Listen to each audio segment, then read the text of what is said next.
Assalamualaikum warahmatullahi wabarakatuh. Perkenalkan, nama saya Wirdah Yati Fitra dengan NIM 2125190 dari kelas 5A3 Manajemen. Baiklah, saya akan menjelaskan tentang hasil pengolahan data dari SPSS dan juga Smart PLS. Selamat menyaksikan.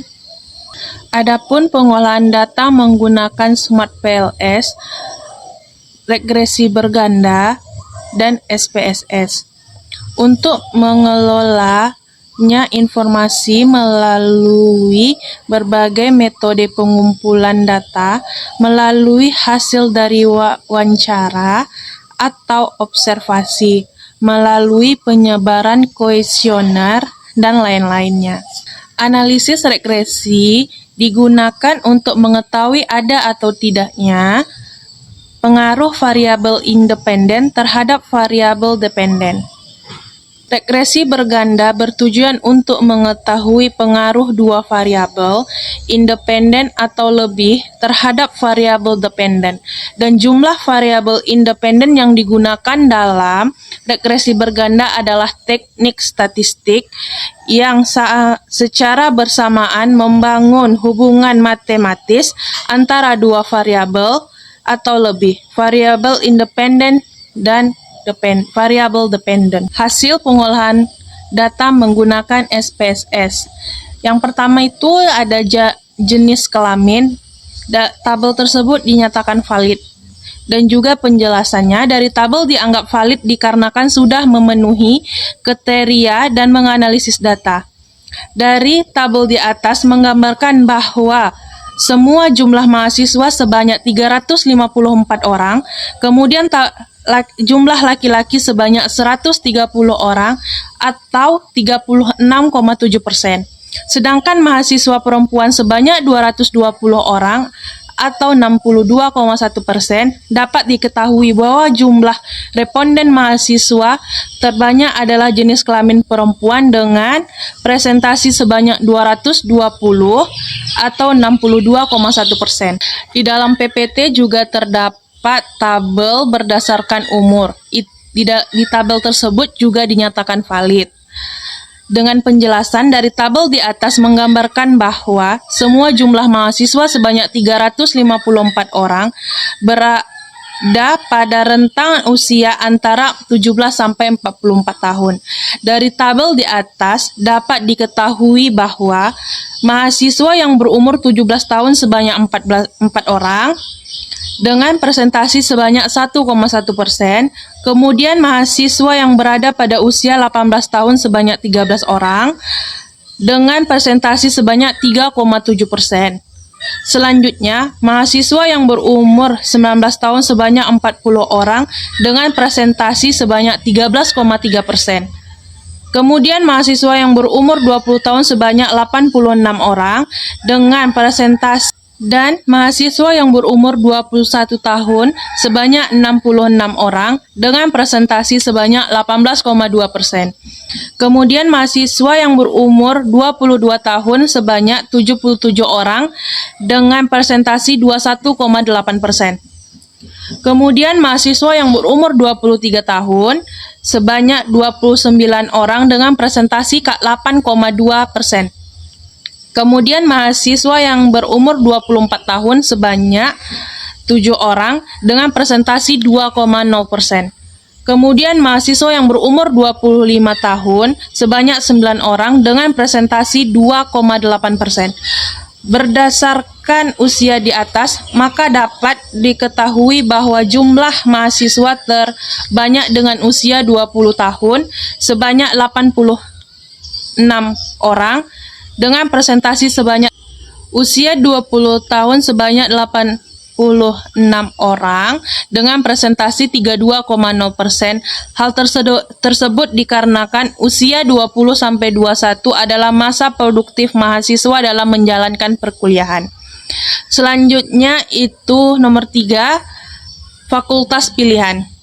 Dari data 354 orang, ada beberapa yang ingin masuk PNS. Ada yang lulusan D3, S1, dan juga S2. pun ingin masuk ke perguruan tinggi. Jadi tingkat pendidikan tidak mengukur lulus ke perguruan tinggi. Yang keempat, pekerjaan orang tua. Berdasarkan data dengan jumlah mahasiswa sebanyak 354 orang dengan pekerjaan orang tua dengan jurusan yang terdiri dari opsi 6 sebanyak 70 orang dengan 10 orang dengan presentasi 19,8%, prates job atau pekerjaan orang tua sebanyak 1 orang dengan presentasi 3%, pegawai negeri sipil atau PNS 52 orang dengan presentasi 14,7%, pensiunan 28 orang dengan presentasi 7,9%, petani sebanyak 97 orang dengan presentasi 27,4%, petani 28 orang dengan presentasi wira swasta, 83 orang dengan presentasi 23,4%, TNI atau Polri 14 orang dengan presentasi 8%. Berdasarkan tabel di atas dapat diketahui pekerjaan orang tua terbanyak adalah wira swasta 83 orang dengan presentasi 23,4%. Nomor 5, pendapatan orang tua. Melihat dari data tentang pendapatan orang tua dalam 1 bulan, dari yang mendaftar CPNS adalah berjumlah 2.500.000 sampai dengan 5 juta. Nomor 6, asal daerah mahasiswa yang mendaftar CPNS.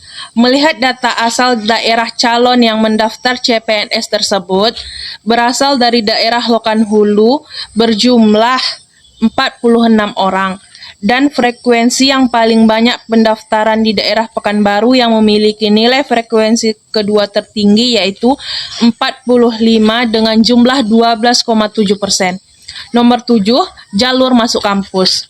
Melihat dengan banyaknya jalur masuk perguruan tinggi yang dipilih oleh calon CPNS, terlihat dari data tersebut yang masuk ke perguruan tinggi terbanyak melalui jalur mandiri dengan jumlah 234 orang. Selain dari jalur mandiri, ada yang menggunakan jalur lain, yaitu dengan jalur KIP dengan jumlah 60 orang atau sekitar 16,9%. Dari total mahasiswa, jalur masuk prestasi juga banyak digunakan dengan 14 mahasiswa atau sekitar 4%. Di dalam PPT juga terdapat gambar, yaitu gambar graphical output. Berdasarkan model pengukuran kerangka di atas terdapat 5 pengaruh keinginan mahasiswa yang ingin mendaftar CPNS. Selanjutnya, itu yang B-nya ada summary coefficient. Data ini sudah dinyatakan valid dikarenakan data tersebut tidak ada angka yang berwarna merah. Dinyatakan signifikan karena nilai tidak mencapai di bawah 0,55. C. Summary ANOVA. Nilai F 21,19 jika nilai P value-nya 0,00 berarti UJF semuanya berpengaruh secara D R square.